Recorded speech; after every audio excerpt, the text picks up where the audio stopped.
Bon, alors, coach, pour commencer, un petit résumé de la semaine juste après le match Un résumé de la vous avez match, semaine, oui. il y a d'abord eu 2 jours de repos pour récupérer les 3 matchs qu'on avait joués la semaine dernière. Et ensuite, on s'est entraîné mardi après-midi, mercredi après-midi et ce matin. Et puis demain, il y aura un dernier entraînement avant de partir pour le match de samedi contre le NED. L'infirmerie, l'état physique des joueurs. L'infirmerie, à part Chérifi qui est toujours blessé, les autres sont aptes. Tout le monde est. Donc après le match de Civita, vous n'avez pas eu de... Non, on n'a de pas bobo. eu de bobo particulier, non, ça va. Non seulement vous allez rencontrer une équipe qui n'est pas seulement en quête de points, mais qui est carrément en période de renouveau. Ouais. Donc comment elle veut rester sur la lancée comme entraîneur. Oui, comme tout le monde, elles veulent rester sur la lancée. Nous aussi, on veut rester. On veut continuer donc à obtenir des résultats et pourquoi pas une victoire. Donc, je pense que c'est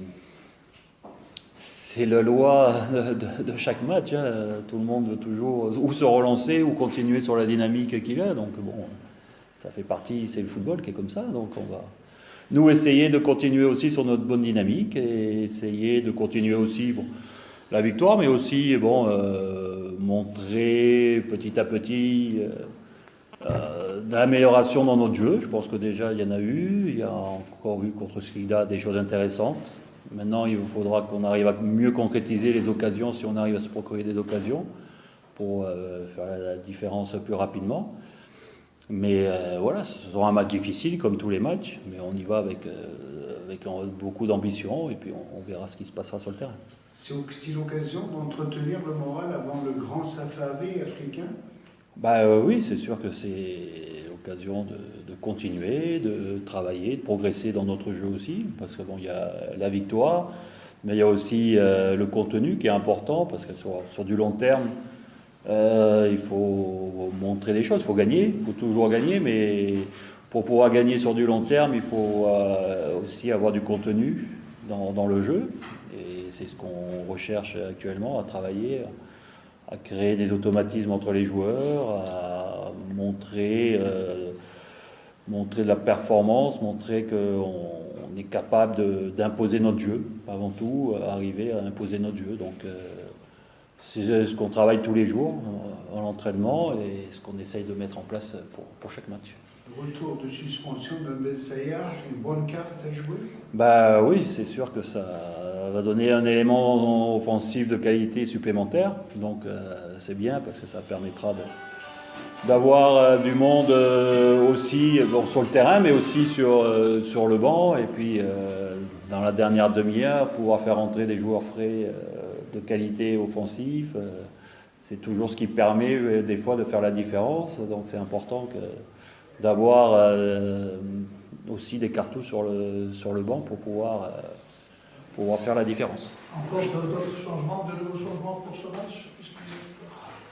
De changements, non, il n'y a pas. On aura.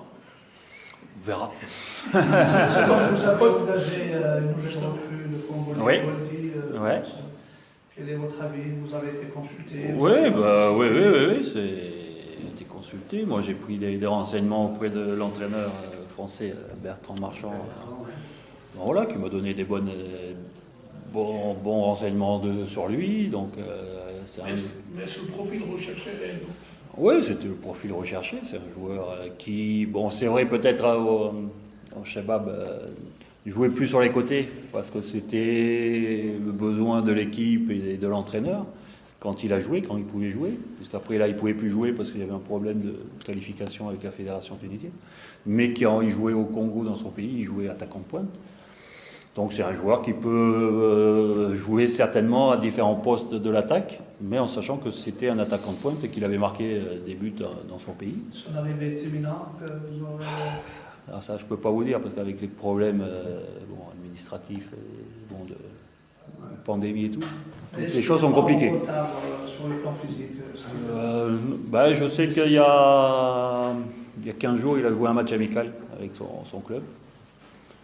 C'est sûr que bon, il aura peut-être un déficit physique, un travail à faire, bon, un peu remise à niveau, mais bon, c'est quand même un garçon jeune, c'est un garçon qui a quand même joué et tout. Donc, je pense que c'est des garçons qui rapidement vont retrouver un bon niveau. À la reprise, les joueurs ont exprimé certaines préoccupations liées Ouais. à leur situation.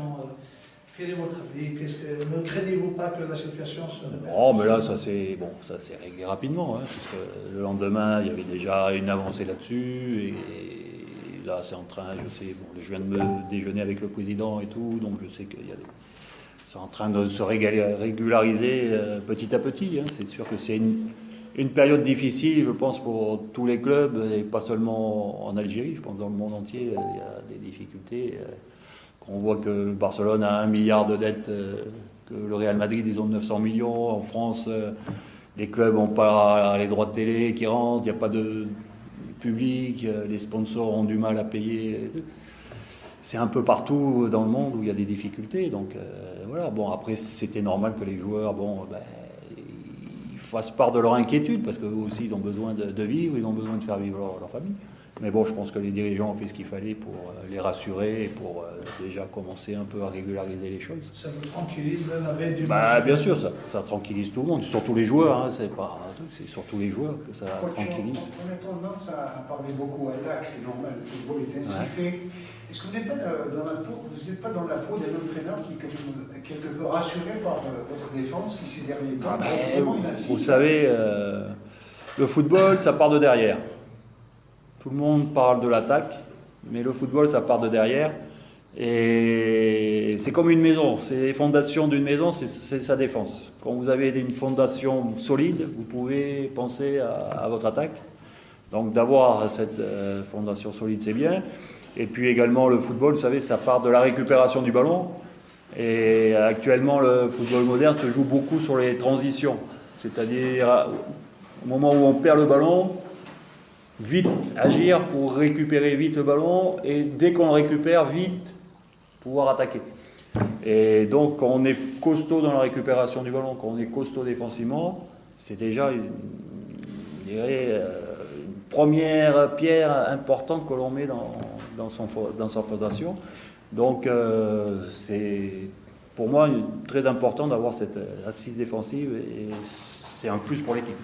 Coach, comment vous vivez un peu cette situation d'expectative, dans la mesure où il n'y a pas de calendrier pour le reste du championnat? Comment est-ce que vous vivez justement, vous? Comment vivez-vous cette situation? On vit au match, on vit comme ça, et puis on prépare, et puis bon, je suis habitué, parce que bon, dans tous les pays où je suis passé, les championnats où je suis passé, que ce soit la Tunisie, le Maroc, l'Égypte, le Soudan, c'était comme ça, on est averti au mieux 15 jours avant du calendrier, et au pire une semaine. Donc voilà, on s'adapte, on fait avec, et puis... C'était l'occasion de vous informer qu'à l'instant même, comme par hasard, le site officiel de la Ligue vient d'annoncer les 4 prochaines journées, vendredi, samedi. Donc, c'est bien, c'est bien. Le seul problème pour nous, c'est que nous, on a 2 matchs de Coupe CAF là-dedans, donc le calendrier, on ne sait pas encore tout à fait comment on va être. Donc mais il faut s'adapter, on s'adapte avec, et puis on fait, voilà. Ça, c'est pas le plus important. Le plus important, c'est que les joueurs puissent avoir des semaines où on puisse travailler. Là, on a eu une semaine pour pouvoir travailler, et avoir de temps en temps une semaine pour travailler, et après, bon. Comme vous l'avez déjà dit, le CC, vous préférez après le match du Mali, après le match du Stade Malien? Ah ouais, on préférerait. Bon, après, on verra. C'est pas nous qu'on va décider. On verra ce que la Ligue nous réservera. Mais c'est sûr que je préférerais avoir une semaine complète d'entraînement avant le match aller du Mali, pour pouvoir bien préparer ce match. Et justement, vous allez récupérer, face au Mali, vous allez avoir une équipe malienne, du Stade malien, qui est en pleine chaleur. Vous allez avoir une équipe très très compétitive, dans la mesure où... Ou pas. Vous pouvez avoir aussi des joueurs fatigués. Ouais, ils ont joué beaucoup de matchs. Ils vont jouer la finale. S'ils la gagnent, ils vont fêter il faut qu'ils rentrent au pays, ils vont fêter tout ça, il y aura la décompression. Ils n'auront pas été avec leur club. Le club sera entraîné, ils auront joué les matchs là. Bon. C'est peut-être un avantage ou pas, on ne sait pas, on verra sur le terrain. Donc voilà. Bon, mais bon, c'est pas eux. La préoccupation, c'est pas eux, c'est nous. Avant tout, c'est nous. Et la qualification, c'est nous. Elle est entre nos mains. C'est à nous de savoir la saisir, de la prendre. C'est tout. Pas regarder les autres s'ils sont en forme, pas en forme, pas truc. Serions-nous prêts à saisir cette qualification? L'avantage de jouer le match aller chez eux, bien sûr. Ben, tout dépend, parce que des fois, jouer le match aller chez soi, et vous gagnez 1 ou 2-0, et vous allez à l'extérieur, l'équipe adverse est obligée de se découvrir, vous pouvez la prendre en compte. Voilà. Donc, c'est pas toujours un avantage de recevoir, tout dépend du résultat du match. Le match se ressemble, c'est huis clos, la pandémie. En plus, il y a ça, et donc, vous savez, c'est souvent le match aller qui donne la température du match retour. En fonction du... Le coach, Ben oui, spécial. un vol spécial, je pense qu'on partira le 12, le vendredi 12 à midi. Donc ça c'est une bonne chose, parce que bonne chose pour le match, mais aussi pour la récupération d'après-match, parce qu'après il y aura encore beaucoup de matchs et la récupération sera très importante. Coach, vous savez que le Stade Malien a 8 ou 9 internationaux Ouais. locaux. Est-ce que vous avez eu l'occasion de voir hier la demi-finale Mali-Guinée? Ouais, j'ai regardé, j'ai vu ça. Après j'ai vu aussi les 2 matchs qu'ils ont joué contre le Wydad. Donc dimanche, vous avez la finale surveillée. il y a la finale dimanche sur Brive. Ouais. Voilà. Donc, on pourra voir encore ça. Mais bon, après, l'équipe nationale et le Stade Malien, même s'il y a des joueurs du Stade Malien, c'est quand même différent. Donc, mais bon, ça donnera des indications. Je vous remercie. De rien. Très gentil. Merci.